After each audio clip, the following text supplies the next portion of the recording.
da primeira prova. Podendo eu perguntar alguma coisinha da matéria, mas geralmente eu fico só na matéria. É com consulta, hein? É com consulta. É com consulta. Totalmente com consulta. Se vocês quiserem. Hã? Que dia é a primeira prova? A primeira prova. Dia 15 do 4. 15. O programa está no erudito, tá? Esse programa já está em alguns de vocês já viram. Tudo bem. Tudo certo da avaliação? Então podemos entrar no conteúdo e no programa de disciplina. Bom, economia institucional pode ser considerado, é considerado por muitos, como um ramo da microeconomia.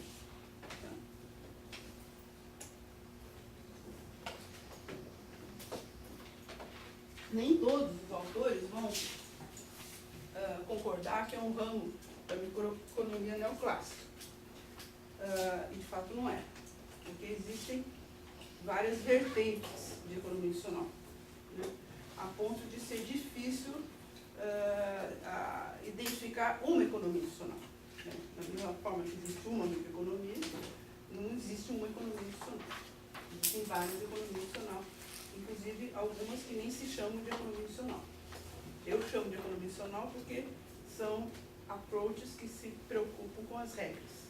E para mim, um estudo econômico que leva em consideração as regras é um estudo que está levando em consideração a questão institucional da economia. Né?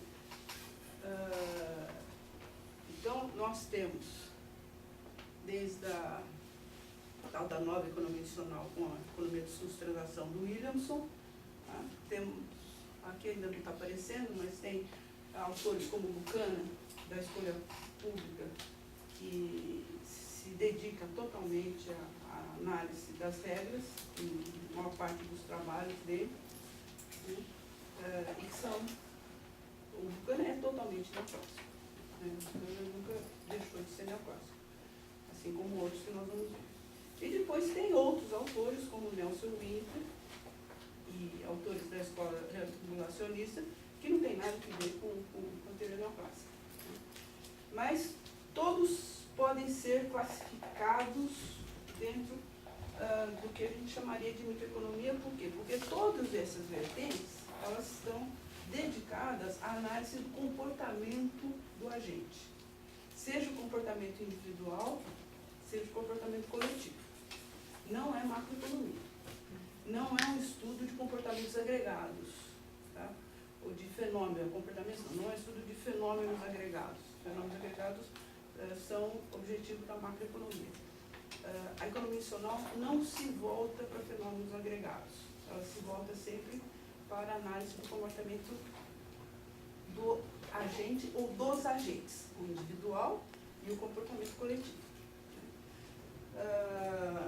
E provavelmente as principais contribuições que a economia institucional trouxe para a economia foram no ramo do comportamento coletivo,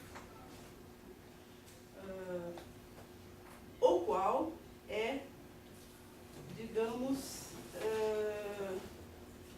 não é que é relegado a uma margem muito distante pela microeconomia. Vocês já tiveram micro 1 e 2? Todo mundo. Senão nem estariam aqui. Uma parte, porque tem uns que não são da economia, né? Aqui. Quem que não é da economia aqui? Ninguém? Acho que ainda não estava. Acho que ele não está ainda aceita a matrícula dele. Então, todos da economia. Vocês viram, micro 2, equilíbrio geral, bem-estar social, é quando se entra um pouco na questão do comportamento coletivo. Né? Mas aí fala que é complicado, tem o teorema da impossibilidade do Arrow e fica por isso. Né? Nesse sentido, a economia institucional é uma tentativa de ir à frente. Né? É uma tentativa de dar resposta para uma questão, para duas questões que são totalmente interligadas, que a economia neoclássica trata como falhas de mercado. Né? que é o problema dos bens públicos, que está diretamente ligado à escolha coletiva, comportamento coletivo, tá certo? E o problema da externalidade. As duas chamadas falhas de mercado pela economia neoclássica, tá certo? Que os autores de economia funcional consideram como fenômenos absolutamente normais, tá certo? Do funcionamento dos sistemas econômicos, e que, portanto, os economistas têm que explicar, e que, portanto, é necessário um esforço teórico no sentido de tratar esses problemas e não simplesmente fazer essa falha de mercado, tá? E deixa eles ali. Existem, nós sabemos, mas é falha de mercado, então deixa pra lá. Mas, como eu disse a vocês, esses fenômenos, eles vão ser tratados de várias formas. Né? Porque, de novo, ao contrário da teoria neoclássica, a economia funcional, ela não tem um corpo coeso de pressupostos. Né? Qualquer que seja o trabalho de microeconomia que vocês conhecem até hoje, neoclássica, né? Os pressupostos são sempre os mesmos. E, portanto, a microeconomia, ela é uma teoria geral. Ela é uma teoria que se presta, tá? Ou que se apresenta como válida para todas as circunstâncias em todas as épocas. Isso é uma teoria geral. Né? A economia funcional, ela não tem essa ambição de ser uma teoria geral. Ela preza e reconhece as diferenças, né, ambientais, vamos dizer assim. Ela tem muito a ver com biologia. Tem ramos de economia funcional que são praticamente, a teoria evolucionária é uma biologia econômica, quase. Né? Por quê? Porque reconhece que existem peculiaridades próprias em ambientes institucionais específicos, né? E que precisam ser tratados dentro dessa especificidade. Né? E aí, o que acontece é que alguns autores que estão preocupados com determinadas questões vão escolher um conjunto de pressupostos, enquanto outros que estão preocupados com outras questões vão acabar escolhendo outro tipo de pressuposto. E com isso, a economia funcional vira uma multitude de enfoques. Tá? Todos eles tentando explicar principalmente essa questão principal da produção de bens coletivos e de externalidades. Tá? Só que com formas diferentes de explicar. Né?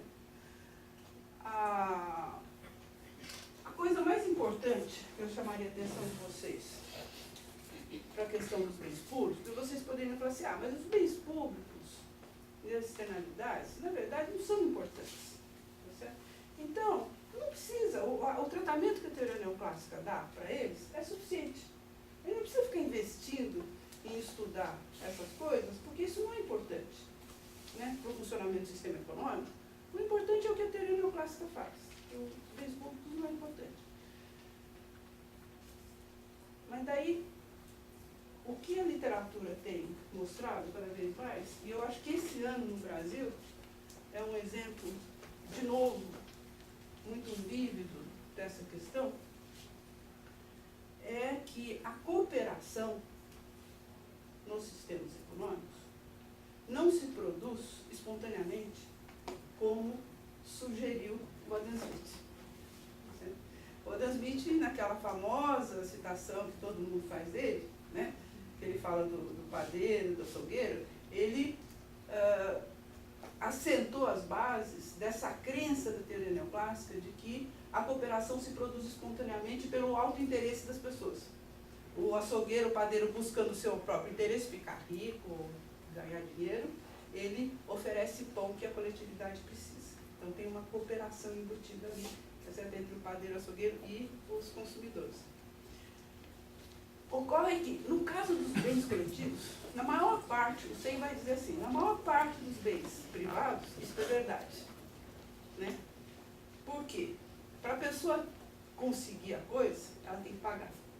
Não há como a gente conseguir o pão ou a carne sem pagar. Então, a cooperação se produz espontaneamente, sim. Quer dizer, ocorre uma coincidência de vontades. Um quer comprar, outro quer vender. Então, cooperam. Compra, vende, e a transação é realizada. Mas no caso dos bens públicos, isso não é verdade. Por quê?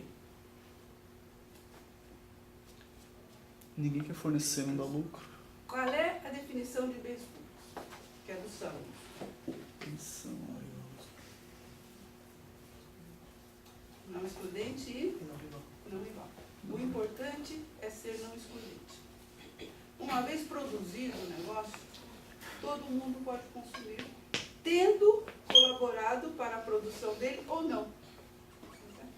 Então, no limite, teoricamente, se as pessoas forem de fato, como diz a teoria neoclássica, autointeressados, ninguém vai contribuir, vai todo mundo ficar esperando que o outro produza. E aí, qual é o resultado? É que o bem não vai ser produzido. Se não fosse importante a produção de bens públicos no sistema econômico, não teria problema nenhum. Tá certo? Agora, bens públicos são importantes ou não? São. Essa aqui é a questão. Quais bens públicos são importantes? Segurança pública, bem público. Questões de cidade, assim, então se você fazer obras viárias, de iluminação pública. Eles não são públicos, eles são coletivos, mas é mesmo, por isso que eu falei que o importante é não ser excludente. Porque um bem coletivo, ele pode ser rival. Certo? Nem todo mundo pode ser iluminado por esses mesmos lâmpadas que nós temos aqui. Mas qualquer um que entre nessa sala vai ser iluminado por isso. Então, essa sala, ela não é um bem público, mas é um bem coletivo por ser, né, assim, de uso público. Escolas públicas, hospitais públicos, praças, rodovias, iluminação pública, água e esgoto, tudo isso é bem coletivo. Mas tem mais coisa aqui que é importante também, e aí são bens públicos mesmo. Mas as pessoas não percebem, a maior parte das pessoas não percebe como que nós dependemos de bens públicos. Porque eles não são tangíveis. Essa que é a diferença. E por isso que as pessoas não percebem que eles são bens públicos. Mas, por exemplo, justiça. Justiça é um bem público.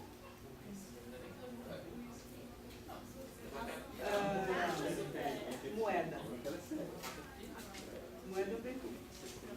Se cada um de nós não aceitar o dinheiro que o outro está querendo dar para a gente pagar no nosso coisa, aquela coisa não é moeda. A instituição é uma instituição. Moeda precisa da cooperação dos agentes econômicos para ela ser de fato uma moeda. O que é inflação? É quando o dinheiro perde a característica de moeda. As pessoas não aceitam mais, ou querem mais e mais e mais, para a mesma coisa. Ela perdeu o valor dela, deixou de ser um bem público, porque as pessoas não reconhecem mais. As regras são bens públicos. Certo? Política cambial, política monetária, política fiscal, é tudo bem público. Primeiro, por que é bem? Você concordar que essas coisas sejam bens. Certo? O que define se algo é um bem ou não é um bem? Essa cadeira é um bem ou não é um bem? É um bem. Por que ela é um bem? Porque traz utilidade para as pessoas. Tá certo? E em trazendo utilidade às pessoas estão dispostas a... Tem valor de uso. Tem valor de uso, mas estão dispostas a pagar. Tá certo? Estão dispostas a pagar por ela. Mudança da legislação do ICMS. Ou uma nova alíquota do ICMS. É um bem público? Nesse sentido? Deixa eu baixar isso aqui.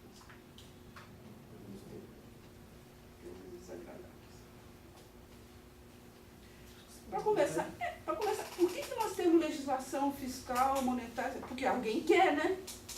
Porque se não precisar, precisasse disso, se ninguém quisesse, não precisava ter. Tá certo? Concordo? Então, se as pessoas demandam, tem utilidade ou uso para alguém. Tá certo?